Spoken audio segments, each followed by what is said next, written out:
Congratulations. I'm sure it's still probably soaking in a little bit, but I can see the smile on the face. So, I mean, talk to me about the emotion you're feeling right now. Hey, it's cool. You know what I'm saying? I mean, we've had this conversation a couple times already. And it's like, I told everyone back when we talked the first time back in May, I was going to be the Ultimate Fighter.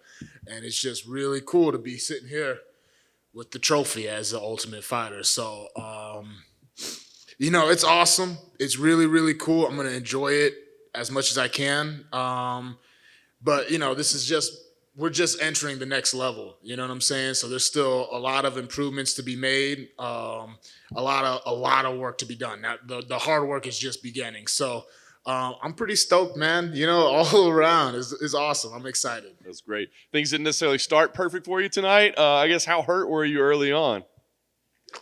I mean, obviously I was getting hit, but I wasn't like, I mean, he was laying and clean. I had to get stitches, but it wasn't anything where I was like, oh no, you know what I'm saying? Like I was like, yeah, I probably shouldn't get hit with that again. I'm losing the round. But, yeah, there wasn't like any point where like my legs were gone or like, I was like, where am I? Like, I was like, that elbow hurt. You know what I'm saying? So, yeah, no, it was just kind of like feeling things out, I should have felt things out a little bit less, but, you live and you learn. You had to fight a lot of the opening round without a mouthpiece too, right? Was that difficult at all? No. It's not mentally distracting or concerning? No, not at all. It's concerning for my wife. Like, I know as soon as she saw that, she was like, that was probably the most nervous she got the entire fight. But, no, yeah, for me, no, not at all. Not at all. Because, I mean, it's just like, all right, well, that happened because I just got cracked. So, like, don't get cracked again, you'd be all right. It creates a little bit more of a sense of urgency, puts you a little bit more on high alert, you know what I'm saying? No doubt. And then obviously once you got to the back, you got to squeeze in there. I thought it was on the chin. I guess it was on the chin. Did you just? But I mean, this technique that you've learned on the squeeze there is it gets it done. This is.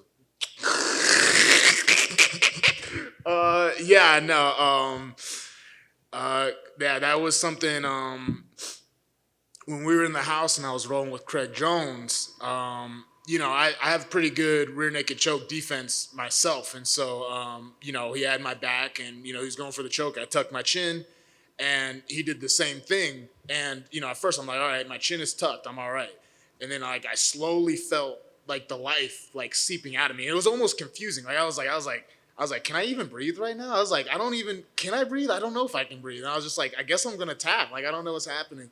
And so, he talked to me about it, gave me some details about it. And so, ever since I've gotten back, like that's been something I've worked a lot, and so it's something if I can get my elbow around your chin, and I can get my hand to my bicep, chances are I'm finishing that. That's awesome. Well, obviously, like you said, you're gonna want to celebrate. It's just the start of the journey. But I mean, do you have an idea, like when you'd want to fight again, or you want some time off for the holidays? I mean, what's the plan from here? I would like to fight again before the end of the year. I mean, because yeah, like I said, I don't want to get complacent. I don't want to like sit and enjoy myself too much. I still want to go back home. I still want to get back to training. I still want to get better. But yeah, no, I want to fight again before the end of the year. That would be ideal. To your right. Just want to ask you about the Mouthpiece again. Have you had a chance to watch it in the back? Because did you see what ended up happening? I mean, I saw it go out of the cage. I don't remember what. So it went out of the cage, and the commissioner at ringside got it, and then he held it for a bit, and Herb didn't know it was out. He threw it back in the cage. See, and it's funny because I thought I stepped on it at some point in the round, and I was like, how did it get back in the cage? He threw it back in, and it went over the top. Is that okay? Because I was like moving around. I was like, is that my mouth guard underneath my foot right now? Which kind of makes it a little bit more gross. Oh, yeah, that was the next question. Did you have any hesitation putting it back in your mouth? No, not one at all. But, it's time for a new mouth guard anyways. I think I'll just retire that one. I'll put it up in a case. It's got a lot of blood on it. It looks pretty cool right now, so... Yeah, no, it's probably going to be a lot funnier watching that back on tape. But yeah, I just knew I saw it go out of the cage. I didn't see it come back in the cage though, and I had no idea. Where it went. Like I knew it was somewhere, and then before the next round, they were like, "All right, give him his mouth guard," and my coach had my mouth guard, so I was like, "Cool, there's my mouth guard, nice." Congrats on the win. There's a boxer, Blair Cobbs, who when he won a fight had them play the Rock's theme and then Stone Cold's. What was the reason for the Triple H theme for your walkout, my man? Well, that Triple H theme song, one, it's an integral part of my childhood. Because Triple H is the man, but it's also like the lyrics to that song are badass. It's like, yo, I'm the game, baby. You don't want to play. You don't want to play me. You know what I'm saying? It's like if you owe me a debt, you don't want to owe me a debt. You know what I'm saying? Like I'm a problem. And so, yeah, like I felt pretty badass coming into this fight, so I wanted to walk out to something badass too. So, Makes sense to me. Thank you, sir. hell yeah. Where is the trophy going to go? In my gym. For sure. Because I mean, it's cool. I'm gonna enjoy it. But if I can put it in my gym and there's like one person that sees it and like they get inspired and they go on to accomplish great things themselves and it's cool. You know what I'm saying? I think it serves a better purpose in the public than collecting dust in like my apartment or whatever. What is the moment looking back where you knew today was possible?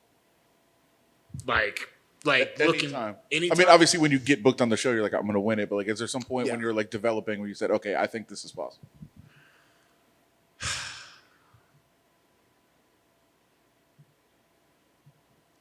Man, and it's like I know this is really crazy, but it really from the moment they called me and told me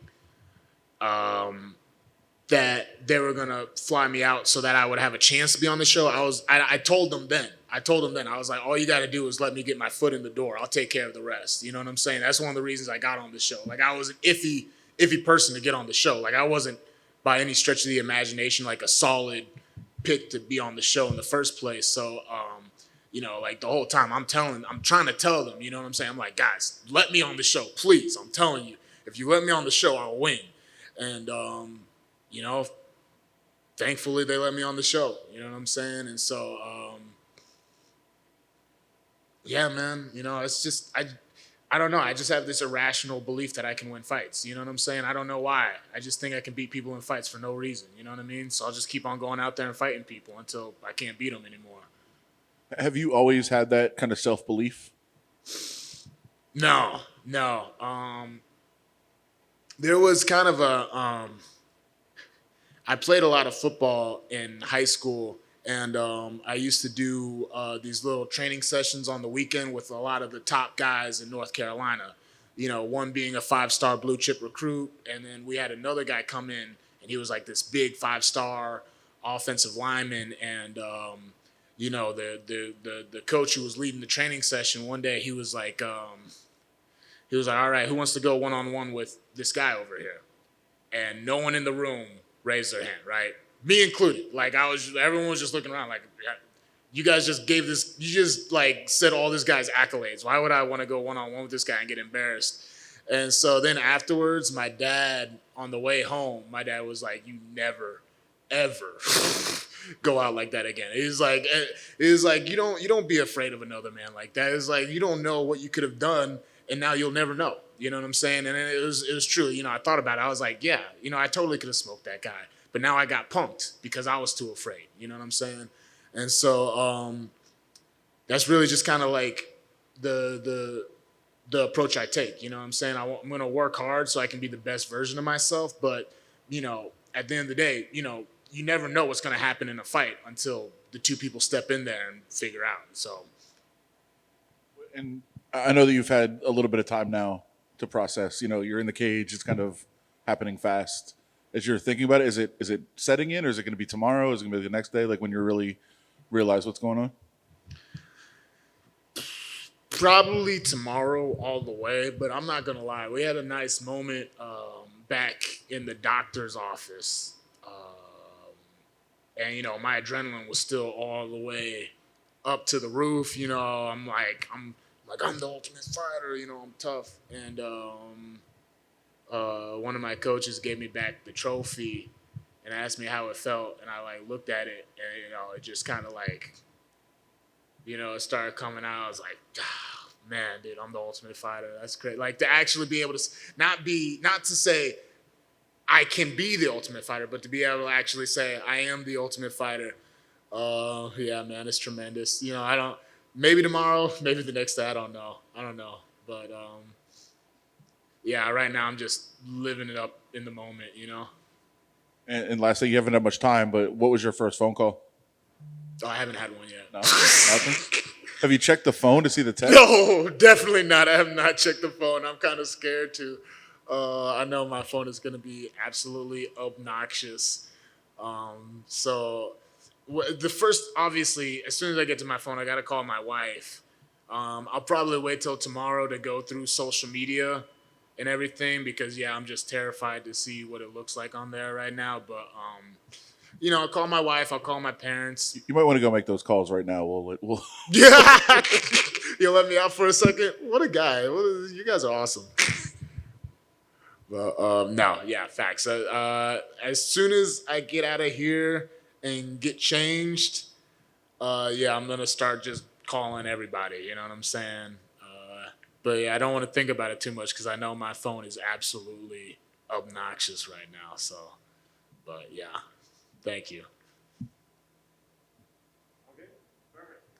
All right, thank you, everyone. Y'all have a nice night.